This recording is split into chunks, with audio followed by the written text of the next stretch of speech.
सुनिए डॉक्टर श्याम सुंदर पराशर जी की अनमोल कथा। आज की इस कथा में भक्तों आप लोगों को संसार का वास्तविक रूप, वास्तविक परिचय बताया जाएगा। तो ध्यान से इस माया रूपी कलिकाल से बचने की इस पावन कथा को सुने और प्रेम से बोले श्री राधे राधे।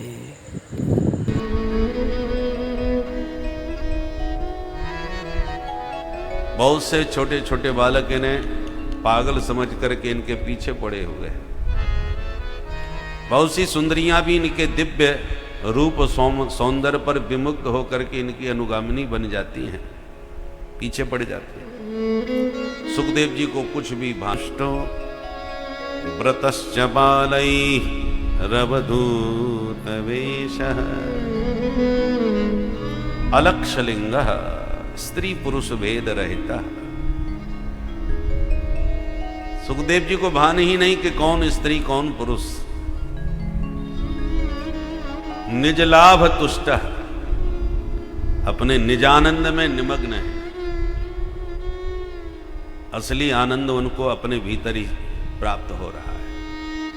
निज लाभ तुष्ट, निजाभ्याम श्री राधा कृष्णाभ्याम तयो एव दर्शन एव लाभ तेसाम संतुष्ट।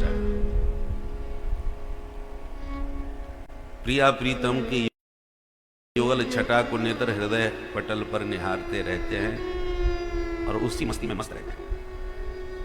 न देह का भान न संसार का। ऐसे परम हंस सुखदेव जी का दर्शन करते ही जितने ऋषि वृंद बैठे थे सब उठ के खड़े हो गए। परीक्षित हैरान हो गए कि 16 वर्षीय बालक को देखकर इतने वयोवृद्ध महात्मा लोग सब खड़े हो रहे, कोई दिव्य महापुरुष है भाई। ऋषि महर्षियों में वही श्रेष्ठ जिसकी स्थिति अध्यात्म जगत में जितनी ऊंची हो। अवस्था में तो 16 साल के हैं, परिस्थिति में बहुत ऊंचाई पर है।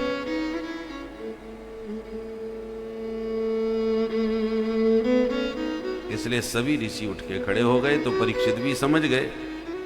परीक्षित ने तुरंत खड़े होके अभिवादन किया, आसन दिया, पूजन किया। छोटे छोटे बच्चे जो पीछे पागल समझ के पड़े थे वो हैरान हो गए। इसको पागल बाबा समझ रहे थे, ये तो कोई सिद्ध बाबा निकल पड़ा। कितने वयोवृद्ध महात्मा इसको दंडोत प्रणाम कर रहे हैं। दूसरा कहता है महात्मा ही नहीं कर रहे, हमारे सम्राट भी इनको दंडोत कर रहे हैं। तीसरा बोला अब जल्दी भाग लो, नहीं हमारा पता चल गया कि हम इनका उपहास किए थे तो अपनी विडंबना निश्चित हो जाएगी यहाँ।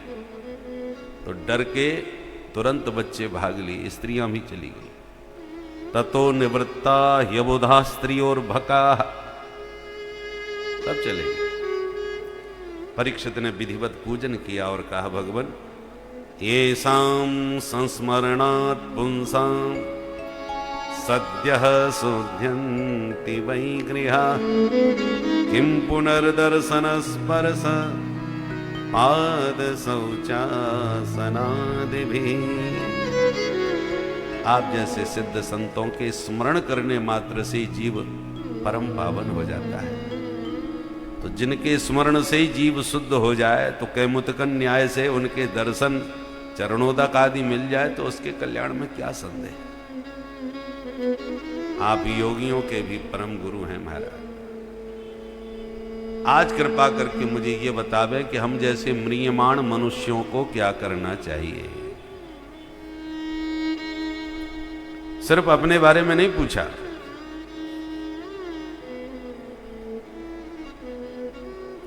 क्योंकि परीक्षित अकेले म्रियमाण नहीं है। संसार में सभी म्रियमाण है। आया है सो जाएगा, राजा रंग फकीर। इसलिए परीक्षित ने व्यक्तिगत प्रश्न न करके सार्वभौम प्रश्न किया है।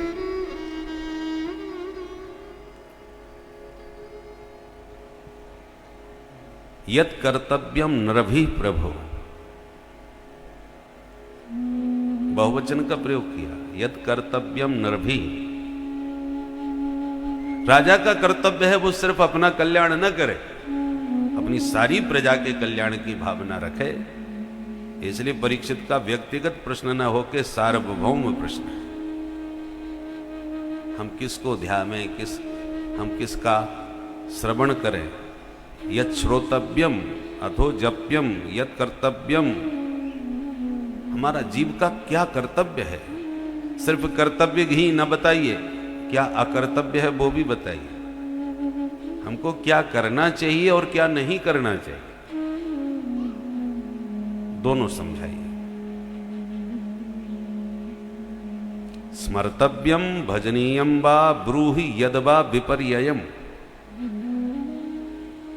परीक्षित के इन प्रश्नों को सुनकर के सुखदेव जी गदगद हो गए। वरीयाने सते प्रश्न, बहुत ही सुंदर सुंदर प्रश्न पूछे हैं परीक्षित तुमने, अपने लिए नहीं।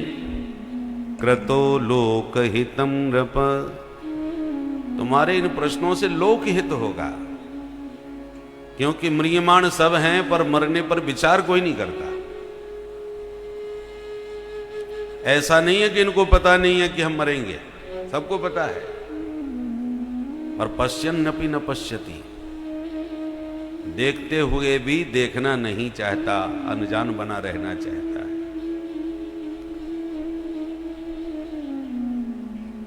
कबूतर बिल्ली को देख लेता है तो बहुत डर जाता है, पर डरने के बाद उड़ता नहीं है, आंख बंद करके सोचने लगता है मुझे बिल्ली नहीं दिख रही, मैं क्यों डरूं।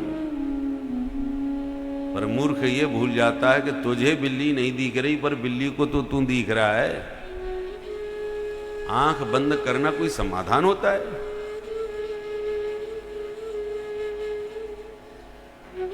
जैसे आजकल हम हिंदू लोग आंख बंद किए बैठे, अरे वहां बंगाल में ऐसा हो रहा है, कश्मीर में ऐसा हुआ था।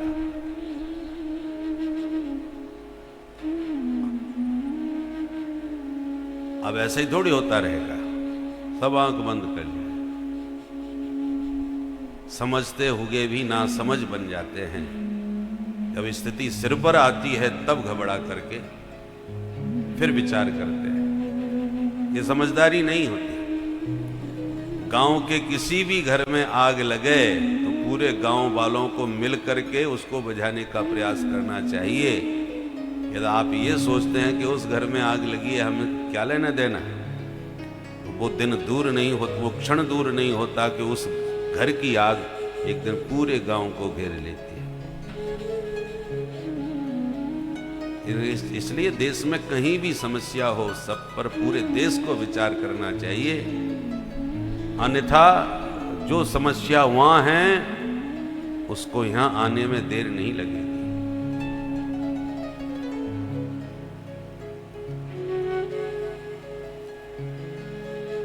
परीक्षित, तुमने जो प्रश्न किया कि मरने वाले को क्या करना चाहिए, तस्मात् भारत सर्वात्मा भगवान ईश्वरो हरिः श्रोतव्यः कीर्तितव्यश्च स्मर्तव्य चेच्छता भयम्। मौत से यदि अभय चाहते हो, अमर तो कोई नहीं होगा इसमें संसार में, मरना तो सबको पड़ता है, और मरने से ज्यादा कष्ट उसके डर का होता है। मौत का डर ये बहुत खतरनाक होता है। हम सब जानते हैं कि एक ना एक दिन मरना है, पर कब मरना है ये पता नहीं है, इसलिए मस्त है। और कोई डॉक्टर हाथ पकड़ के नब्ज देख करके कह दे कि तुम 7 दिन से ज्यादा चलोगे नहीं, तुम्हारी नब्ज बता रही है 7 दिन आपके लिए हैं बस जीवन के, तो 7वें दिन में मर जाऊंगा ये सोच करके हो सकता है घबराहट में 5वें दिन ही चला जाए। वैसे कम से कम वो 7 दिन वो आराम से और जी सकता था, पर मैं मर जाऊंगा 7वें दिन, ये सुनकर के मौत का इतना डर व्याप्त हो जाता है कि समय से पहले ही बेचारा खिसक जाए। मौत का नाम बड़ा डरावना है। परीक्षित को पता चल गया मैं 7वें दिन मरूंगा, हालत खराब हो गई। सब छोड़ छाड़ के गंगा किनारे जा बैठे। तो ये डर मौत का बहुत भयंकर होता है। एक ही उपाय है बचने का, क्या? मौत सर्वोपरि सत्ता नहीं है। मृत्यु के ऊपर भी कोई बैठा है उसका अधिकारी, और बड़े अधिकारी से जान पहचान बहुत अच्छी हो तो फिर छोटे मोटे अधिकारियों से डर नहीं लगता।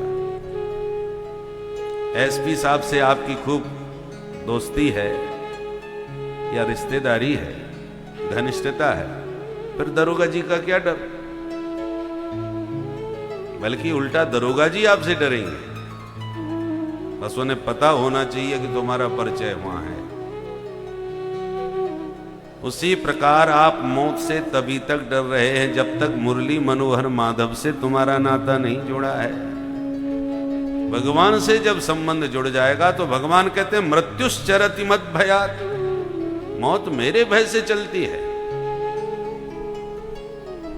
तो जिसके भय से मौत चलती है, जासु त्रास डर कहूं डर होई, उससे हम क्या डरें? जिनका महाकाल से संबंध है वो काल से क्या डरे? कालम महाकाल कालम कृपालम। इसलिए सर्वेश्वर सर्वशक्तिमान, 4 विशेषण गिनाए। सर्वात्मा भगवान हरि ईश्वर,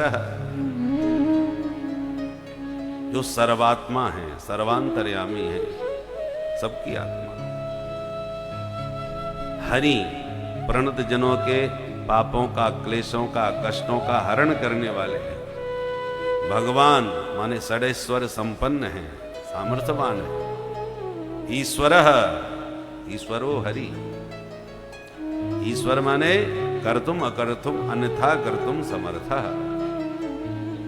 इतने विशेषणों से युक्त जो भगवान हैं, उनकी शरणागति में जाना। आजकल हेरे गहरे नत्थु खेरे भी कई भगवान घूम रहे हैं। हेरे गहरे के चक्कर में न पड़ जाना। परम शक्तिमान प्रभु की शरण में जाओ, जो तुम्हें मौत के भय से मुक्ति दिला दे, जो दावे के साथ कह रहा है कि मृत्युश्चरति मत भयात्। उस सामर्थ्यवान भगवान की शरण में जाओ। कैसे जाएं? श्रोतव्यः, पहले उनकी महिमा सुनो, फिर कीर्तितव्यः, उनकी महिमा को गाओ, नाम संकीर्तन करो, उनके गुण गणों का गान करो। परंतु सुनोगे कब? जब कोई सुनावे, और सुनाओगे कब? जब कोई सुने। श्रोतव्यः कीर्तितव्यः। तो श्रोता वक्ता कोई ना मिले तब क्या करें फिर? बोले स्मर्तव्यः, चुपचाप बैठ के स्मरण करो, भगवान की महिमा का चिंतन करो, स्मरण करो, ध्यान करो। ध्यान कैसे किया जाता है महाराज? बोले सबसे पहले 4 बातों का अभ्यास करो। जितासनो जितश्वासो जितसंगो जितेन्द्रिय, स्थूले भगवतो रूपे मनः संधारये धिया। पहले आसन की सिद्धि होनी चाहिए, जितासन। जो आसन आपको बढ़िया लगता हो, सुखपूर्वक उस आसन पर बैठने का खूब अभ्यास करो। आसन सिद्ध हो जाए तो जितश्वास, प्राणायाम के द्वारा श्वास पर संयम करो। पूरक, कुंभक और रेचक विधि से प्राणायाम का खूब अभ्यास करो। फिर जित संगः, संसार से असंग रहने का अभ्यास करो। संसार में ऐसा कोई व्यक्ति आपका नहीं होना चाहिए जिसके बिना तुम रह ना सको। जहां जहां भी तुम्हारा चित्त चिपकेगा वही तुम्हारे अंतिम में कष्ट का कारण बनेगा। इसलिए संसार से असंग रहने का अभ्यास करना चाहिए। आ गया तो वेलकम, चला गया तो भीड़ कम। आने से हर्ष नहीं, जाने का क्षोभ नहीं, कष्ट नहीं। ऐसे संसार में रहो। नौका पानी में रहती है, लोगों को पार लगाती है पानी से, और नौका में पानी भर गया तो डूब जाएगी और बैठे हुओं को भी डुबा डालेगी। तो नौका पानी के ऊपर रहे, नौका में पानी ना रहे। ऐसी संसार में आप प्रेम से रहिए, पर संसार को अपने में मत भरिए। जितना आप संसार को अपने में भरेंगे उतने ही संसार सागर में डूब जाएंगे, और जितना संसार से तटस्थ तेन त्यक्तेन भुंजी था, जितना अनासक्त भाव से संसार में रहोगे उतने ही मस्त रहोगे। इसलिए जित संग बनो। और चौथी बात, जितेंद्रिय, अपनी इंद्रियों पर अनुशासन करो, इंद्रियों को बस में करके रखो। देखना इंद्रियों के न घोड़े बढ़े, इनमें हरदम ये संयम के कोड़े पड़े। अपने रथ को सुमार्ग लगाते चलो, कृष्ण गोविंद गोपाल गाते चलो।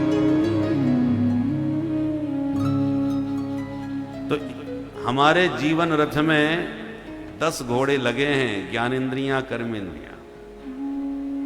अब आपने इनकी लगाम को छूट दे दी तो संसार के गड्ढे में ये घोड़े तुम्हारे रथ को पटक देंगे।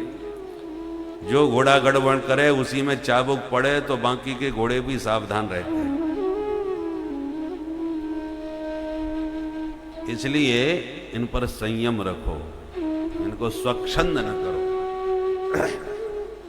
घोड़े तुम्हारे अधीन होने चाहिए, तुम घोड़ों के अधीन मत बनो।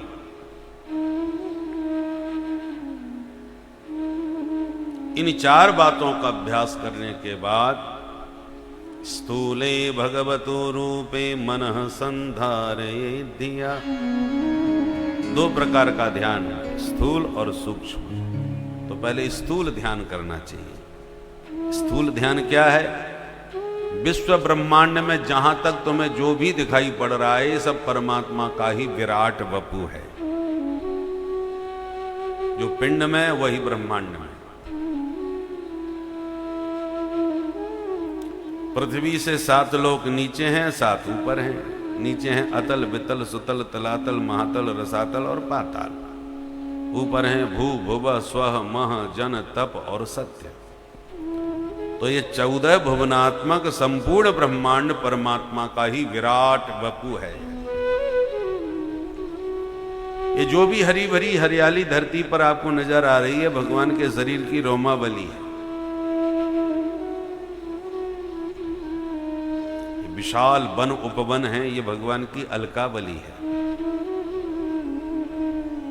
ये जितने भी पर्वत हैं, ये भगवान की शरीर की हड्डियां हैं।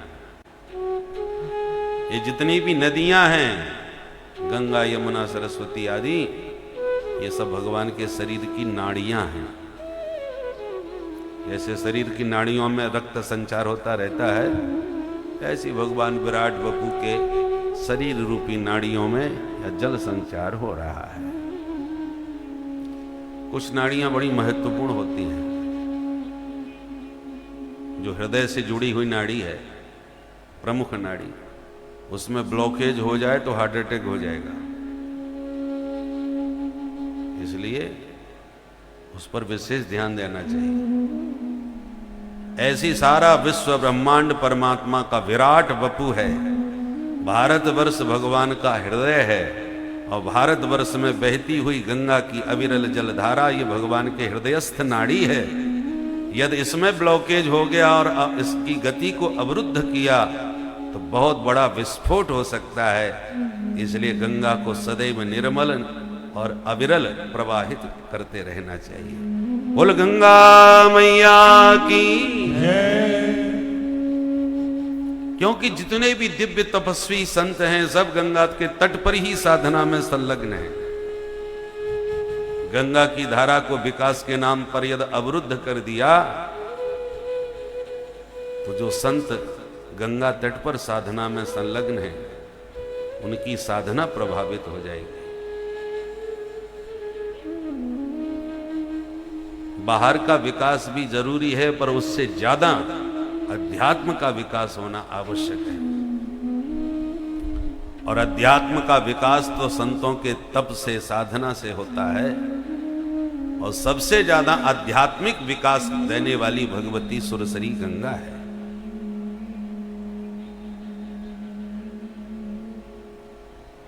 जितने तीर्थ हैं, चाहे वो काशी हो चाहे प्रयागराज हो, ये सब गंगा के तट पर ही है। ज्यादातर ज्यादा अधिकांशतः साधक जितने भी संत हैं गंगा के तट पर। गंगा जी हिमाचल से आती हैं, हिमालय से, तो वहां पर गंगा, जैसे रामचरितमानस में नारद जी घूमते हुए हिमालय गए, सुरसरी का दर्शन किया, गुफा का दर्शन किया, बैठ गए भजन करने वहीं दिव्य आसन। जबकि नारद जी 2 घड़ी से ज्यादा टिकने वाले नहीं थे और साप गति बाधी। नारद जी ने जब भजन करना गंगा तट पर प्रारंभ किया तो साप प्रभावहीन हो गया और बरसों तक नारद जी बैठ के भजन तप किए। तो बड़े बड़े सिद्ध संत जो हिमालय में निवास करते हैं गुप्त विधि से, जो संसार को न देखते हैं न संसार को दिखते हैं, वो तपस्वी महात्मा गंगा जी के पावन जल में अवगाहन करते हैं। उन दिव्याति दिव्य संतों के स्नान से गंगा जी के जल में दिव्यता का संचार होता है। और उन संतों के श्री अंग का स्पर्श करती हुई वह जल धारा जब आगे आती है तो जो भी संसारी लोग उसमें गोता लगाते हैं, उन दिव्य संतों का स्पर्श करता हुआ जल जब संसारी के शरीर का स्पर्श करता है तो वो भी परम पावन पवित्र हो जाता है। इसलिए गंगा जी समस्त पाप को हरने वाली है। उसके जल में परम दिव्यता है, सामान्य जल नहीं है, वो तो साक्षात ब्रह्म द्रव है, निराकार ब्रह्म है। एक ब्रह्म निराकार है, दूसरा ब्रह्म नराकार है गुरु रूप में, गुरु साक्षात पर ब्रह्म, और तीसरा नीराकार है, नीर के आकार का साक्षात ब्रह्मद्रव भगवती सुरसरिता गंगा है। बोल गंगा मैया। तो इस संपूर्ण ब्रह्मांड को परमात्मा का विराट वपूत समझ करके देखो। कलरव करते पक्षी जो आकाश में उड़ रहे हैं, ये भगवान की कृति है, कारीगरी है। वयांसी यद व्याकरणम विचित्रम। हम लोग चित्र बनाते हैं, चाहे इतना बढ़िया रंग भर के बनाएं, पर कुछ दिनों में रंग फीके पड़ जाते हैं। पर प्रभु ने इन पक्षियों में जो रंग भर के इनकी कारीगरी की है, बताओ, मोर के पंख पर तो कमाल ही कर दिया। कैसी चित्रकारी करी, बरसों तक रखे रहो, रंग फीका पड़ने वाला नहीं। ऐसा पक्का रंग चढ़ाया है, पक्के रंग से चित्रकारी की है। येन शुक्ली कृता हंसा सुकाश्च हरिति कृता मयूराश्चित्रता येन सते वृत्तिम विधास्यति। तो कृति को देख करके कर्ता का स्मरण स्वभावतः होता है। मूर्ति को देख के मूर्तिकार का स्मरण होता है, चित्र को देख करके चित्रकार का स्मरण होता है। जगत परमात्मा की एक विचित्र कृति है। इस जगत की कृति को देख करके उस जगन्नाथ का स्मरण करना चाहिए। वो कितना गजब का कारीगर है, जिसने इतना अद्भुत रहस्यमय संसार बनाया है।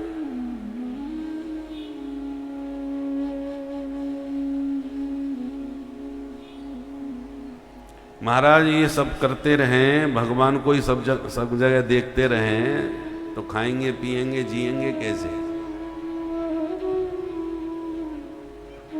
सुखदेव जी कहते हैं, परीक्षित, जब मां के पेट में हम थे तब हमारे भोजन की व्यवस्था किसने करी?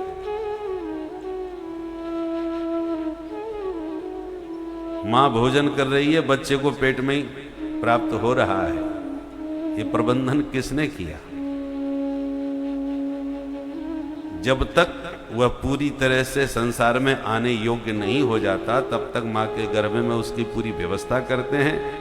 फिर गर्भ से बाहर निकालने का भी प्रबंध प्रभु ने कर रखा है, प्रसूति वायु के वेग के द्वारा उसे बाहर निकालते हैं। बाहर निकलते ही बच्चा कुछ भी खाने पीने में समर्थ नहीं होता तो कैसे जिएगा? तो तत्काल भगवान मां के स्तनों में दुग्ध का संचार कर देते हैं बच्चे के लिए। जन्म नहीं लिया तो मां के स्तनों में दूध की बूंद नहीं, और बच्चे के जन्म की देर नहीं, तत्काल दुग्ध धारा प्रवाहित हो गई। भगवान तो क्षीरसाई हैं, दूध के समुद्र में रहते हैं भाई, उनका घर है। भगवान के पास यह दुग्ध का समुद्र न होता तो लाखों जीव जगत में जन्म ले रहे हैं, उनके लिए दूध की सप्लाई कहां से होती भाई? भगवान के पास तो क्षीर सिंधु है, चाहे वो गाय का बछड़ा हो, चाहे सुगर का बच्चा हो, चाहे मानव का पुत्र, किसी का भी हो, भगवान के लिए सब जीव भगवान के हैं, तो सभी की व्यवस्था भगवान करते हैं। बच्चे को मां का दूध पीने के लिए दांतों की जरूरत ही नहीं है, तो बच्चों को दांत देते भी नहीं। ब्रह्मरूप बालक होता है पूरा वेदांती।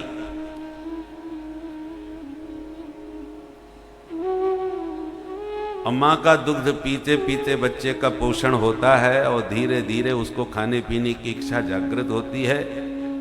खाने की इच्छा होती है तो फिर भगवान धीरे धीरे दांत भी दे देते हैं, उसको कहते हैं दूध के दांत। हल्का फुल्का खाने के लिए ही हल्के फुल्के दांत दिए। हल्का फुल्का खाते खाते जठराग्नि अब प्रबल हो गई, सब कुछ खाया पिया हजम होने लग गया, अब तो खूब खा सकते हैं। भगवान कहते हैं कि खूब खा सकते हो तो ये दूध के दांत वापस करो, मजबूत वाले दूसरे लो और खूब चबा चबा के खाओ। एक एक करके सारे दूध के दांत वापस ले लिए, दूसरे वाले दे दिए। 32 दांत दिए हैं ताकि 32 बार चबा करके अच्छी तरह पाओ। पानी को खाना चाहिए और भोजन को पीना चाहिए। बोलो जय सिया राम। भोजन को इतना चबाओ कि पानी की तरह हो जाए, तब सुपाच्य होगा। फिर दांत का काम आंतों को नहीं करना पड़ेगा। फटाफट जल्दी जल्दी खा लिए बिना चबाए तो फिर आपके दांत का काम आंत को करना पड़ता है, पेट खराब होता है। इसलिए हमारे ऋषियों ने कहा मौन होके व्रत करो, मौन होके भोजन करो, कोई व्यर्थ की बात नहीं। पूरा ध्यान भोजन पर ही होना चाहिए आपका, तभी भोजन सुपाच्य बनेगा।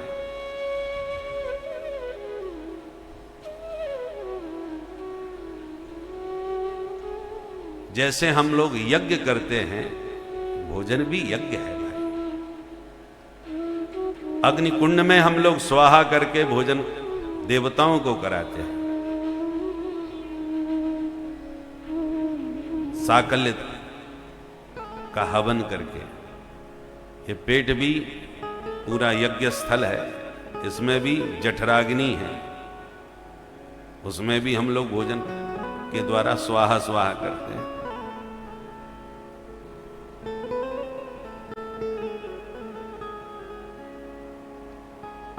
पहले हम लोग जब यज्ञ में भोजन स्वाहाकार करते हैं तो प्रजापतये स्वाहा इदम प्रजापतये नमः, भू स्वाहा इदम अग्नये नमः, भुवः स्वाहा इदम वायवे नमः, स्वस्वाहा इदम सूर्याय नमः। तो ये जो करते हैं ऐसे भोजन के पहले, उसके बाद में हवन चालू होता है। उसी प्रकार पंच कवल कर जीवन लागे। सबसे पहले 5 ग्रास पाने चाहिए, फिर आचमन करके तब भोजन प्रारंभ करें। पूरे हवन की तरह विधि है। पूर्वाभिमुख होकर के ही प्रसाद पाना चाहिए, भोजन करना चाहिए।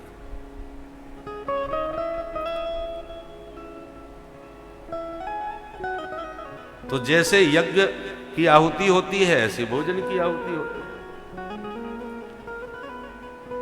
जिस अग्नि में घी, पंचमेवा, चावल, जौ, शक्कर ये सब साकल्य है, ये स्वाहा स्वाहा करके जहां डाला जाए वो यज्ञ कुंड कहलाता है, यज्ञाग्नि। और एक अग्नि चिता की होती है जिसमें मुर्दे जलते हैं, वो चिताग्नि होती है मरघट में। अब हमारे भीतर भी पेट में आग है, जठराग्नि। यदि अब हम उसमें घी, चावल, ये पंचमेवा आदि चकाचक माल खाते हैं तो हमारा पेट का कुंड जो अग्नि है वो यज्ञाग्नि बन जाती है। और जब इसमें मुर्गा, बकरा ये सब डाला जाता है, मुर्दे, तब यही चिताग्नि हो जाती है।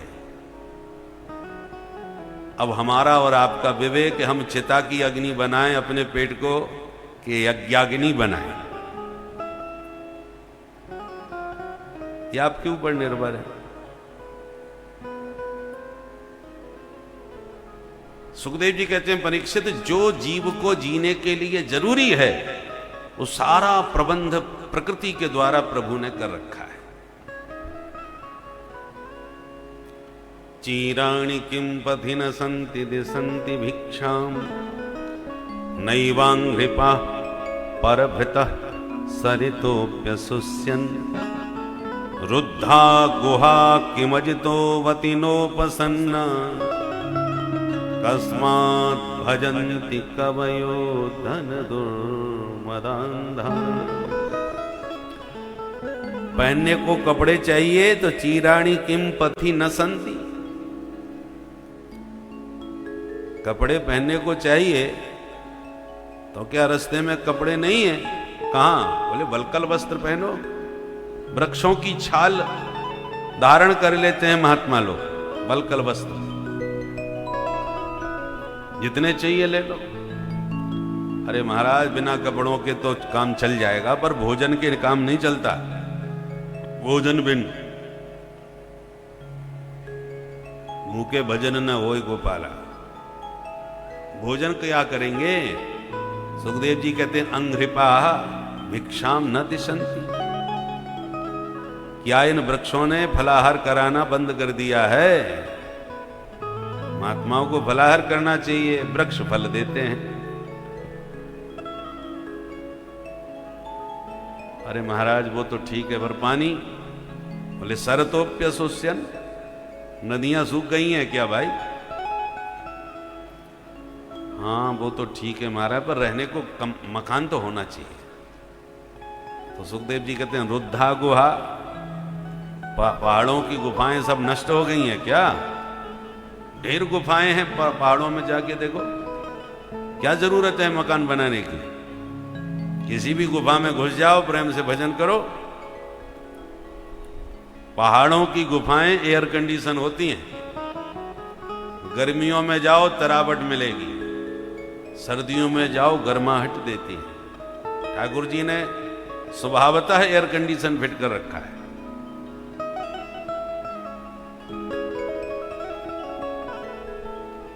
एक बार हम ऋषिकेश में कथा कह रहे थे, तो ऋषिकेश के ऊपर बद्रीनाथ के मार्ग में एक वशिष्ठ गुफा है, 22 किलोमीटर दूर। तो एक उत्तर प्रदेश लखनऊ से बहुत बड़ी डॉक्टरनी थी, डॉक्टर कुट्टी नाम था उनका। उन्होंने उस गुफा की बड़ी तारीफ करी और वो हमको घुमाने के लिए ले गई। तो हम गए। वहाँ के जो स्वामी जी थे उनसे तो कुट्टी माँ कुछ बात करने लगी।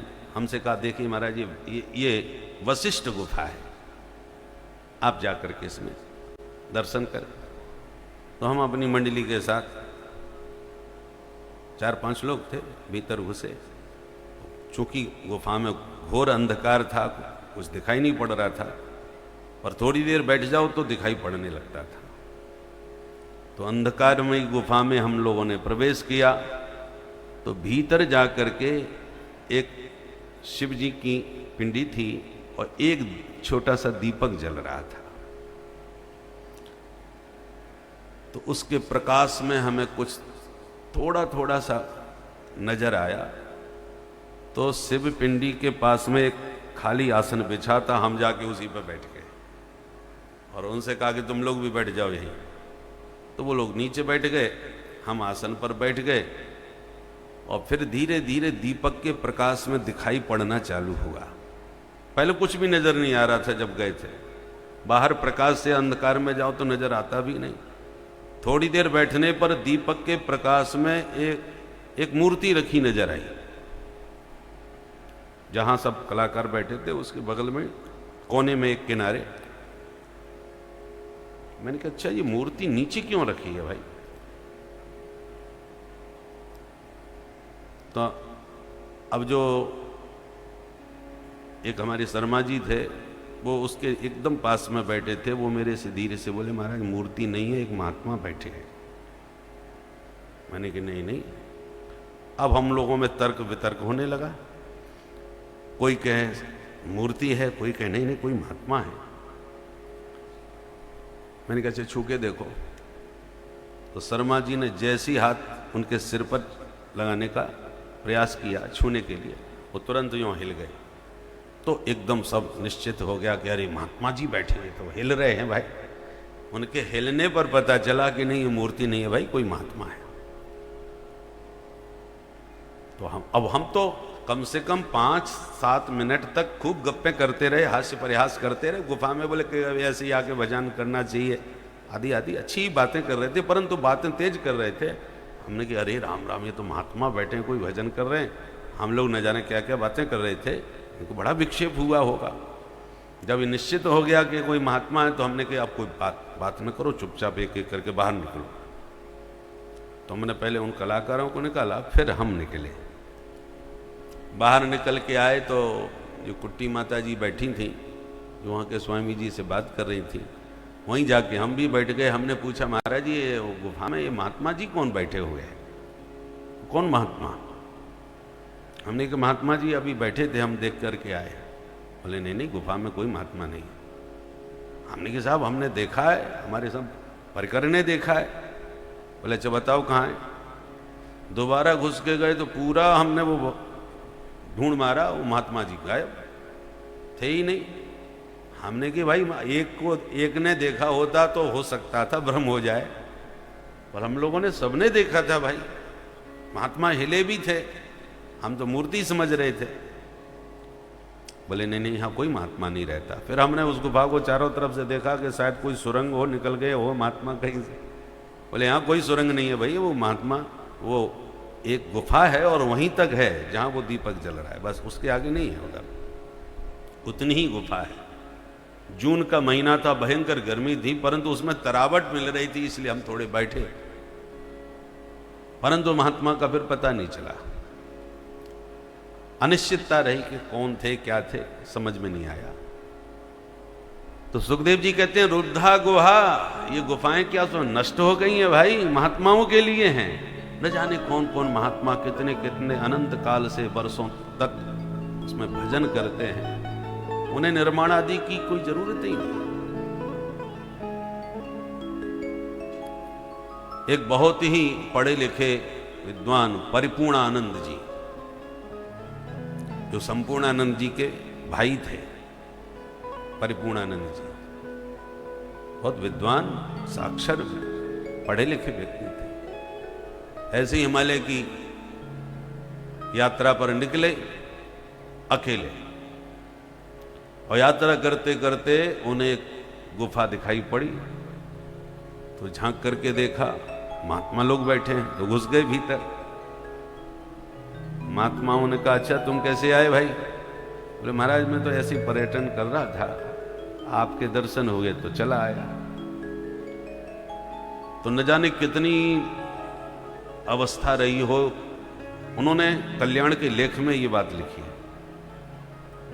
कि मैं समझ नहीं पाता कि वो कितने वर्ष के रहे होंगे। बड़ी बड़ी जटाओं वाले महात्मा कई बैठे थे।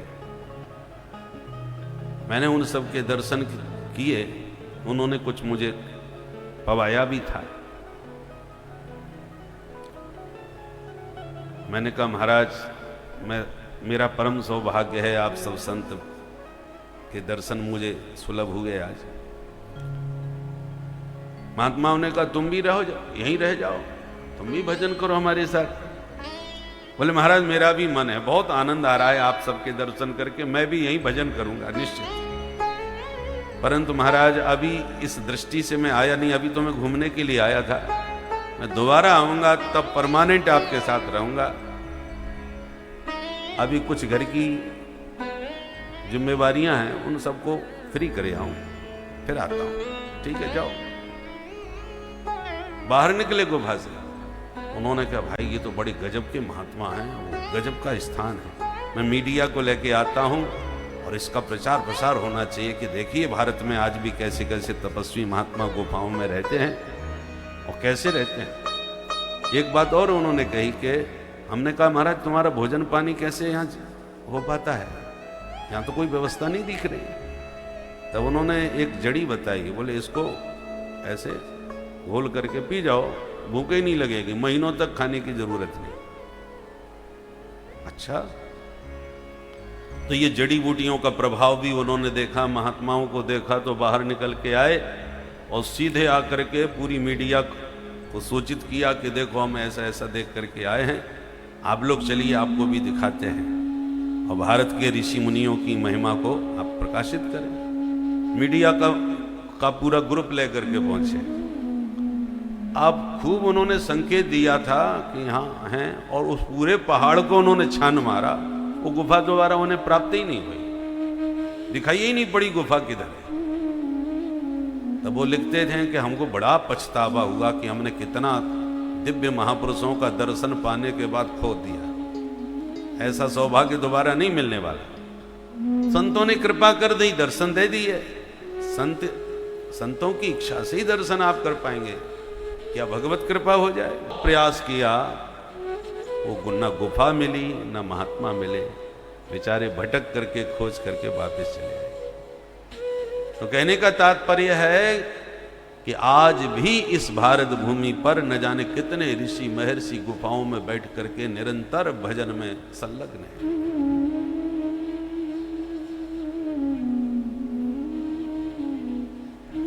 शिवराज विजय आदि जो संस्कृत के ग्रंथ हैं उनमें भी ऐसा एक प्रसंग आता है।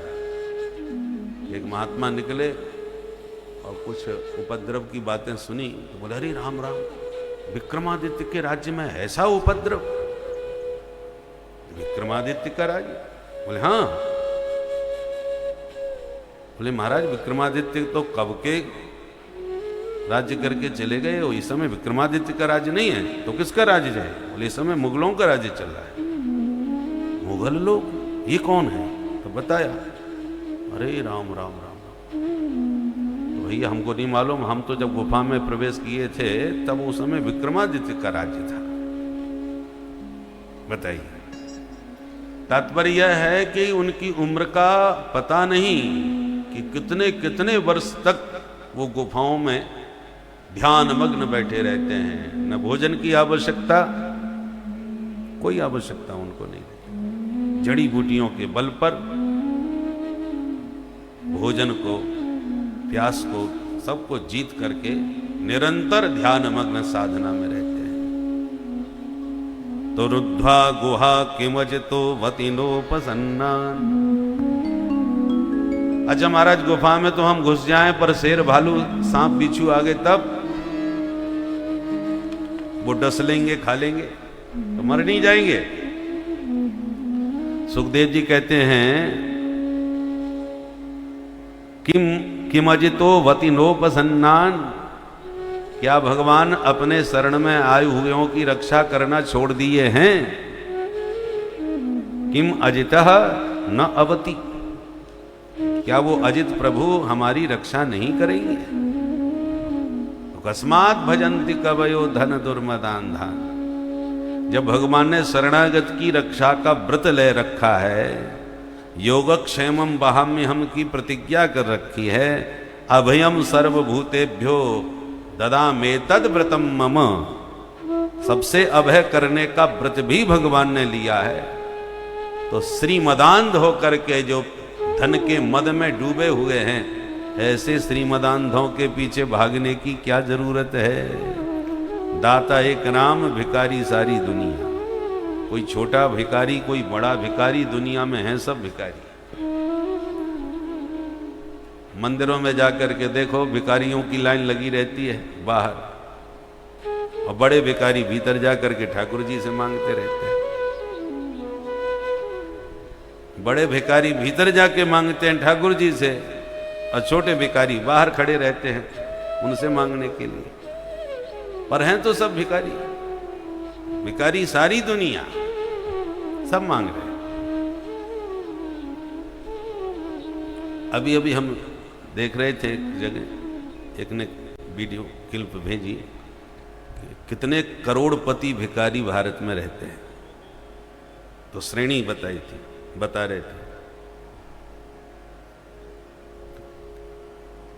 करोड़ों रुपए, बड़े बड़े फ्लैट जिनके पास हैं, और किस विधि से वो भिक्षा, माने भिखारी बनकर, भिक्षा मांगना तो अलग बात है, भिखारी बन के सड़कों पर और बड़े बड़े महानगरों में, मुंबई में घूमते हैं, और इतना उनके पास पैसा है कि बस पूछो मत। एक बार तो वृंदावन में अखबार में निकला था, एक भिखारी मरा तो 2 करोड़ रुपया नगद कैश उसका बैंक में था, और लगभग 1 किलो सोना उसके लॉकर में था, बैंक के लॉकर में। और सारा जीवन भीख मांगता रहा, न ठीक से खाया, न ठीक से किसी को खिलाया, सारा पैसा अंत में बैंक में ही पड़ा रह गया। दुनिया में एक से एक भिखारी है हमारे। पर यक्ष वित्त, इसका कोई उपयोग, सदुपयोग नहीं कर पाए, केवल कमाते रहे। तो ऐसे श्रीमदांधों के पीछे भागने की क्या जरूरत है भाई? जितनी जीने के लिए आवश्यकता है उतना तो परमात्मा ने प्रबंध कर दिया है, बाकी तो फिर केवल वासना है, तृष्णा है, वित्तेषणा है, जितनी भी बढ़ाते चले जाओ।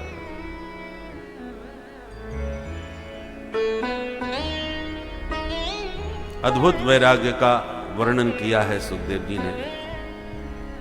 परीक्षित ने कहा, महाराज ये बताओ भगवान ने ये संसार कैसे बनाया? तब सुखदेव जी को याद आया कि कथा प्रारंभ कर दी, परंतु भगवान का स्मरण, मंगलाचरण नहीं कर पाए। तब सुखदेव जी अब 4थे अध्याय में 2 स्कंध के अब मंगलाचरण करते हैं।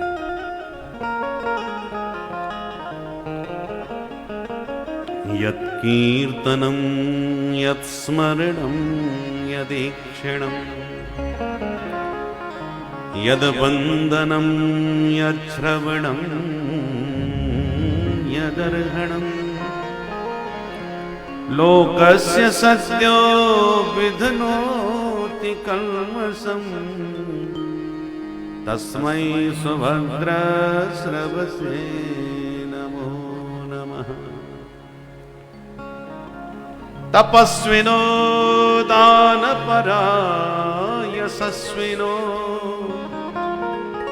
मनस्विनो मंत्रविदस्व मंगला क्षेमं न विन्दन्ति विनाय दर्पणम् तस्मै सुभद्र श्रवसे नमो नमः।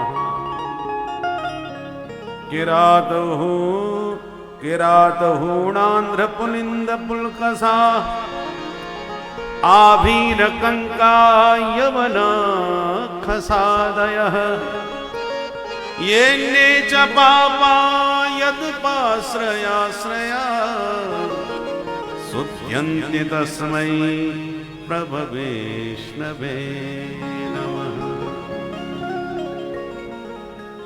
पूरा एक अध्याय में मंगलाचरण किया है। सुखदेव जी कहते हैं, जिन प्रभु का कीर्तन करने से, स्मरण करने से, दर्शन करने से, वंदना करने से, उनकी कथा श्रवण करने से, अभ्यर्चन करने से लोकस्य सद्यो विधुनोति कल्मषम, देर नहीं लगती, सद्य शीघ्र ही जीव के जितने कल्मष हैं वो सब के सब धुल जाते हैं। ऐसे भगवान सुभद्र स्रवसे नमो नमः।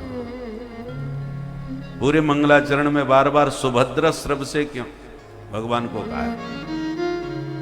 सुभद्र स्रव से मतलब सुभद्रम मंगलम श्रवो यशो यस्य, जिसका यश श्रवण करते ही जीव का तत्क्षण मंगल हो जाए, ऐसे भगवान हैं सुभद्र स्रव से। हर किसी का यश गाया तो जा सकता है, पर हर किसी के यश से मंगल नहीं होता। केवल भगवान का यश ऐसा है कि गाने वाले का और सुनने वाले का सबका मंगल करता है। वासुदेव कथा प्रश्न पुरुषान त्रीन पुनाति, तीन लोगों को पवित्र करती है भगवान की कथा। कौन कौन? पुरुषान त्रीन पुनाति ही, वक्तारम, जो भगवान की कथा कहता है पहले तो उस वक्ता का कल्याण, फिर प्रक्षकम, जो भगवत विषयक प्रश्न करता है, और फिर तीसरा श्रोत्रीन, वक्ता कह रहा है और जिज्ञासु पूछ रहा है। जिज्ञासु ने पूछा, वक्ता ने कहा, और इन दोनों की बातें जितने लोग सुनते हैं, श्रोत्रीन बहुवचन, वक्ता एक है, प्रश्नकर्ता भी एक है, सुनने वाले तो अनेक हैं, इसलिए वक्तारम प्रक्षकम एक एक वचन और श्रोत्रीन बहुवचन। उदाहरण दिया, तत्पाद सलिलम यथा, जैसे प्रभु का चरणोदक, पादोदक, जो अभिषेक करते हैं, ठाकुर जी को स्नान कराते हैं, वो स्नान कराने वाला एक। अब जो चरणोदक ठाकुर जी का शालिग्राम भगवान का है, उसको बोले चलो ये चरणामृत सबको बांटो, तो बांटने वाला एक है। अभिषेक करने वाला एक, बांटने वाला एक, पर चरणामृत लेने वाले अनेक। तत्पाद सलिलम यथा, ऐसे ही प्रश्नकर्ता, भगवत विषय चर्चा करने वाला, तो बोलने वाला वक्ता, प्रश्न करने वाला जिज्ञासु, और फिर जितने लोग सुने, तो जैसे भगवान का चरणामृत पीने वाले अनेक हैं, ऐसे भगवान की चर्चा सुनने वाले भी अनेक भक्त होते हैं।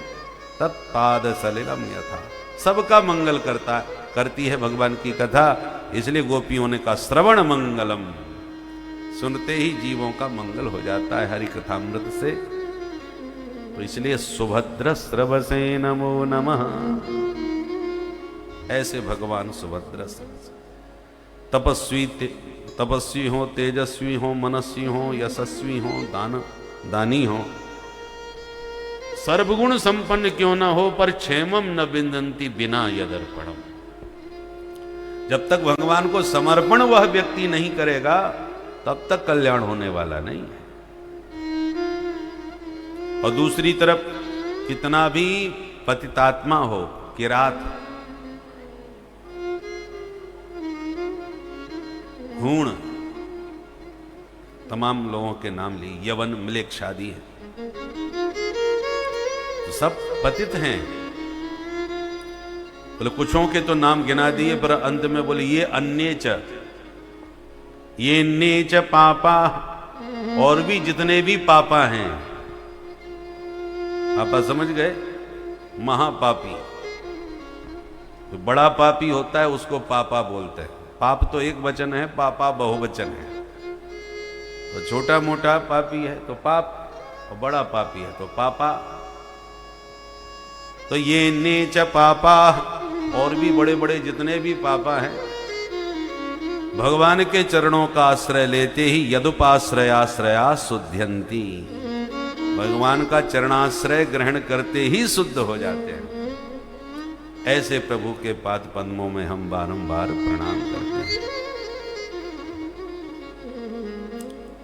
तपन्तु पापैः तपन्तु तापैः प्रपतन्तु पर्वतात् अटन्तु तीर्थानि पठन्तु चागमान् यजन्तु यागैर्विवदन्तु बादैर् पर हरिं विना नैव मृतिं तरन्ति। चाहे जितना आप तप कर लीजिए, पर्वतों पर जाकर के तप करें, अटन्तु तीर्थानि, बड़े बड़े तीर्थाटन करें, खूब शास्त्रों का अध्ययन करें, यजन्तु यागैः, बड़े बड़े यज्ञ करें, विवदन्तु बादैः, खूब शास्त्रों पर वाद विवाद शास्त्रार्थ करें, किंतु हरिं बिना नैव मृतिं तरन्ति। जब तक हरि की शरणागति ग्रहण नहीं करोगे तब तक कल्याण होने वाला नहीं। ऐसे प्रभु का स्मरण ध्यान करके सुखदेव जी कहते हैं, परीक्षित, जो प्रश्न तुम हमसे पूछ रहे हो कि भगवान ने संसार कैसे बनाया, यही प्रश्न एक दिन नारद जी ने अपने पूज्य पिताजी से पूछा कि पिताजी, सारा संसार आप बनाते हो, पर आंख बंद करके फिर ध्यान किसका लगाते हो, आपके ऊपर कौन हो सकता है। तब ब्रह्मा जी ने नारद जी को समझाया और सृष्टि का रहस्य बताया कि भगवान श्रीमन नारायण के नाभि कमल से ब्रह्मा जी प्रकट हो गए और ब्रह्मा जी ने चारों दिशाओं में देखना चाहा तो चतुरानन हो गए, चतुर्मुख हो गए, परंतु चारों तरफ केवल जल और वायु के अतिरिक्त कुछ समझ नहीं आया। को हम प्रश्न खड़ा हुआ तो दो अक्षर सुनाई पड़े, तप। तो ब्रह्मा जी ने कठोर तप किया और तपोबल से भगवान का दिव्य दर्शन सुलभ हुआ और भगवान ने 4 श्लोकों में ब्रह्मा जी को दिव्य ज्ञान दिया।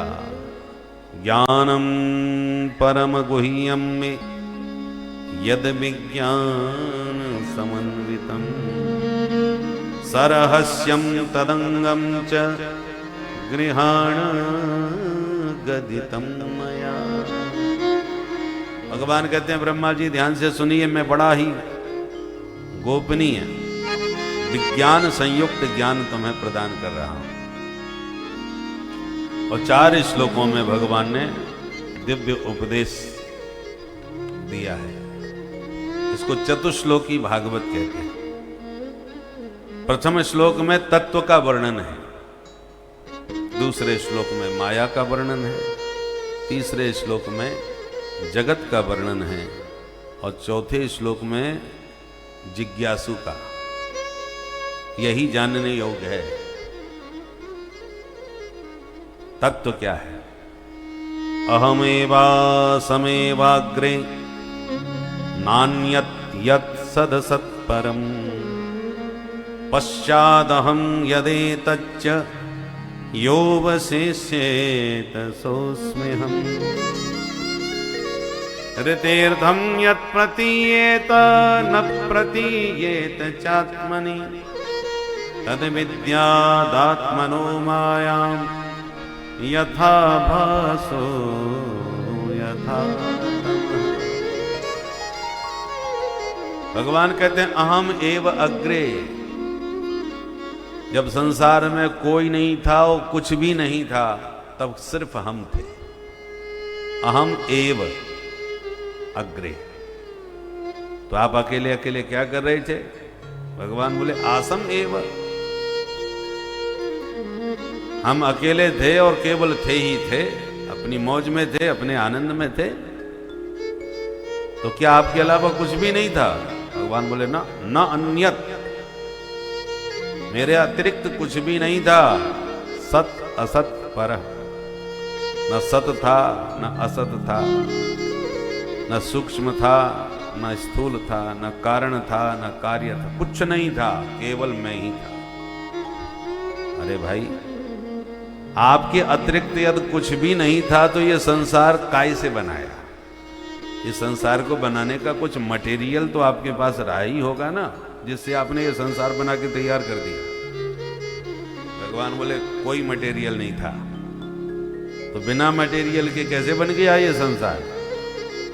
भगवान बोले जब हमारे अलावा कुछ था ही नहीं तो बनाते कैसे? हम ही बन के तैयार हो गए। हम इस संसार को बनाते भी हैं और संसार के रूप में बनते भी हैं। बनाने वाले भी हम और बनने वाले भी हम ही हैं, कोई और नहीं है, अन्य वस्तु कुछ नहीं है।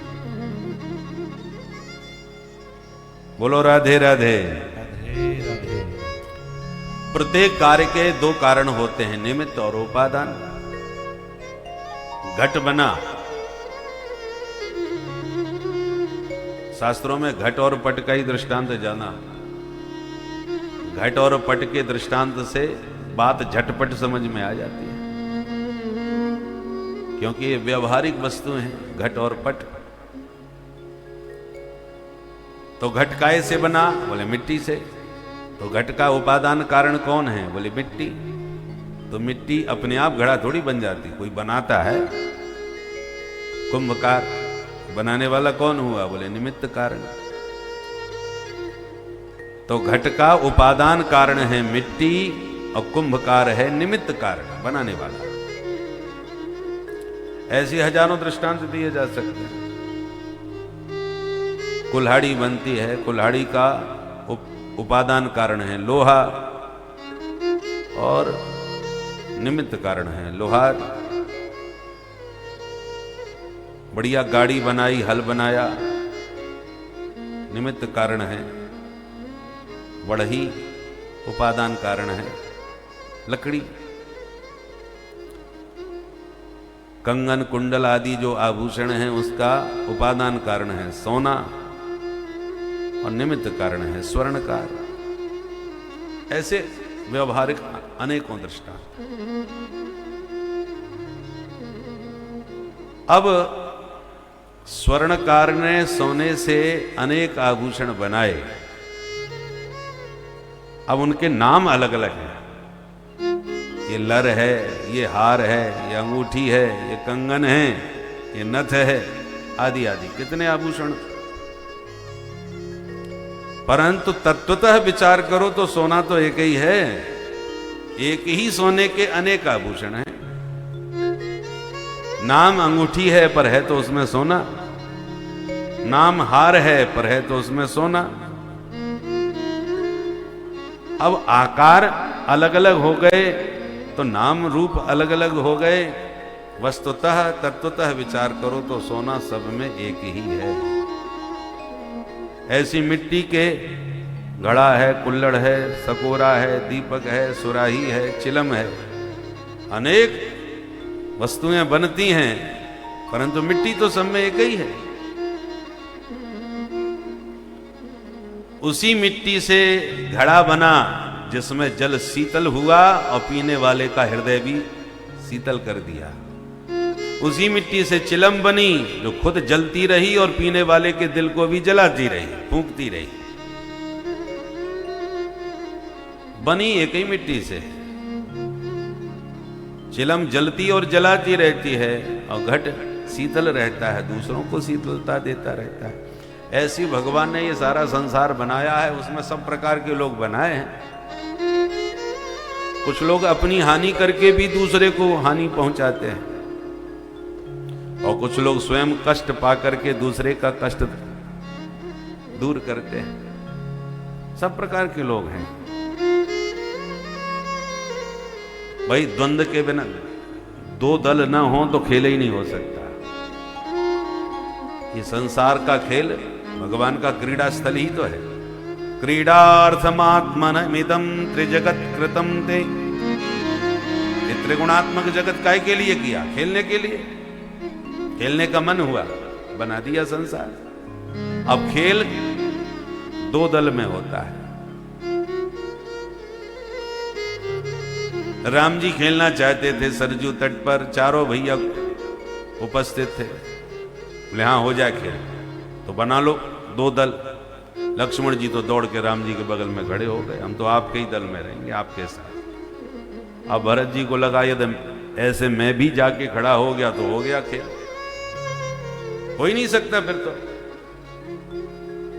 परंतु भरत जी तो परम प्रेम मूर्ति हैं प्रभु की।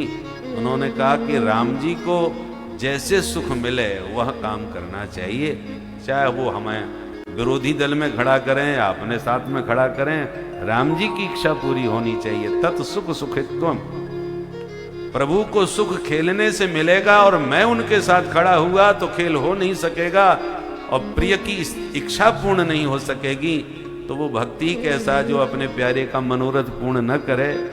इसलिए तुरंत भरत जी शत्रुघ्न को साथ में लेके विरोधी दल में खड़े हो गए। दर्शकों को लगा कि लक्ष्मण जैसा दीवाना राम जी का कोई नहीं हो सकता। भाई देखो, खेल में भी विरोध बर्दाश्त नहीं है उन्हें। लक्ष्मण का प्रेम प्रकट रूप से सबको दिखाई पड़ा और भरत जी का जो परम गोपनीय प्रेम था उसे राम जी के अलावा कोई नहीं समझ सका।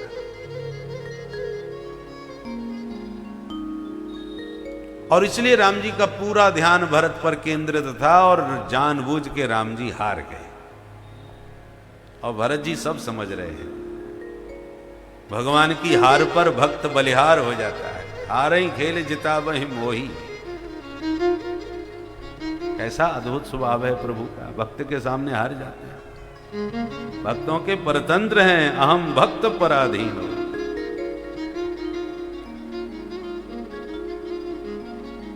तो यदि वन गमन न हुआ होता राम जी का तो भरत जी के उस गोपनीय प्रेम को कोई समझ ही ना पाता।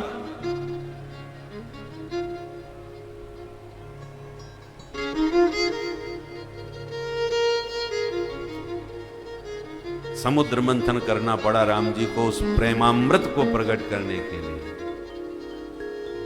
भरत का हृदय महासागर था, उसकी गहराइयों को कोई जान नहीं सकता था। तो प्रेम अमीय, प्रेम क्या है? राम जी का प्रेम क्या है? अमृत है।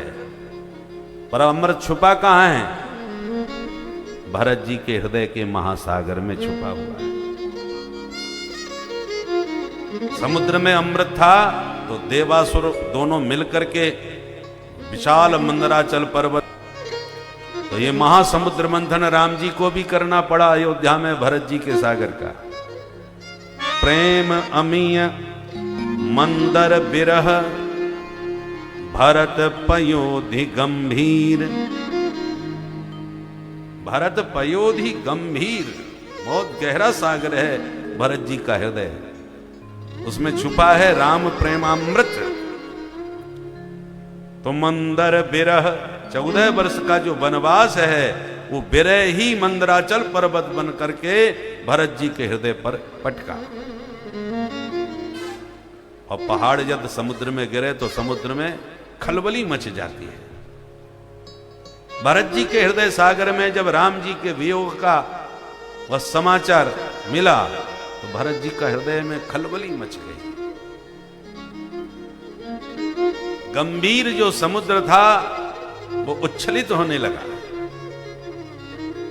सागर मंथन में सबसे पहले जहर निकला जो महादेव ने पिया। भरत पयोधि का जब मंथन हुआ विरह के पर्वत के द्वारा तो उसमें से भी विष निकला जो भरत जी ने खूब खरी खरी कैकई मां को सुनाया। मानो वह विष माता कैकई को पीना पड़ा। मथि प्रकट्यो सुर साधु हित कृपा सिंधु रघुवीर। राम जी ने मंथन किया और फिर वो जो प्रेम भरत जी का प्रकट हुआ, पूरा अयोध्या कांड भरत जी के चरित्र से ही भरा हुआ है, मुख्य रूप से वही चरित्र है। इसलिए कहा गुरुपद बंदौ गुरुपद कंज कृपा सिंधु नर रूप हरि।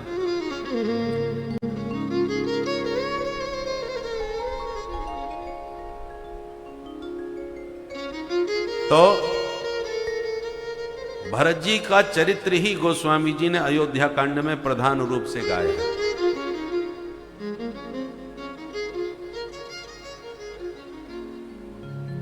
भरत माने भर देने वाला। भरत जी के चरित्र को जो सुनता है उसका हृदय राम प्रेम से लबालब भर जाता है।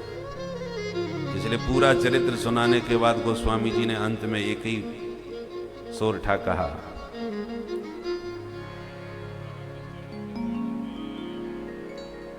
भरत चरित कर नेम तुलसी जे सादर सुनहि। नियम से जो भरत जी का चरित्र कोई आदर पूर्वक सुने तो सिय राम पद प्रेम अवश्य होय भव रस विरति। दो काम होंगे, अवश्य होए बीच में रखा और दीप दहली न्याय से दोनों तरफ ये वाक्य लगेगा। अवश्य होय भवरस विरति। हमारे भीतर भवरस भरा है और पात्र में यदि खारा पानी भरा हो, उसमें दूध भरना चाहो तो पहले पात्र को खाली करना पड़ेगा भाई, खारा पानी फेंकना पड़ेगा तब उसमें दूध भर सकते हो। तो अवश्य होय भवरस विरति।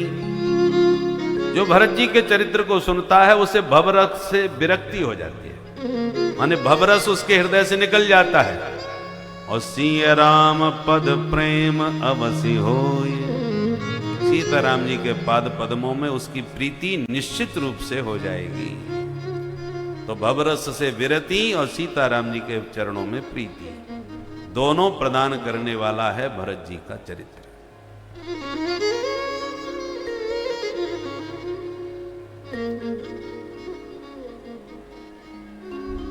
इसलिए प्रेम का वास्तविक स्वरूप है तत् सुख सुखित्वम, जो भरत जी में है, जो ब्रज की गोपियों में है। समर्थारति इसको कहते हैं।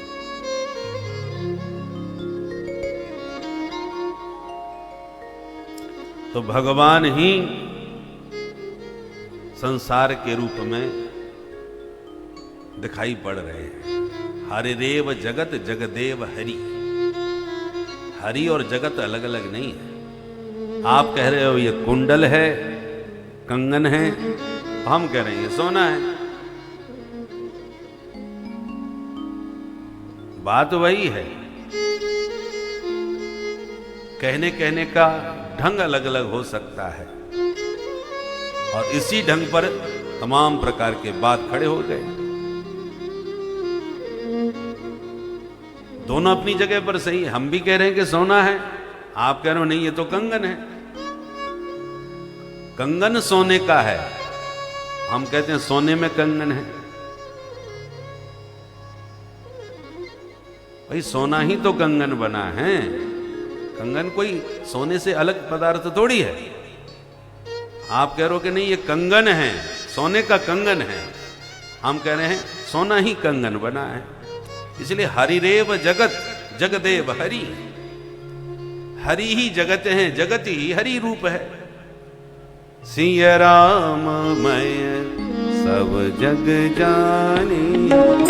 सिय राम मैं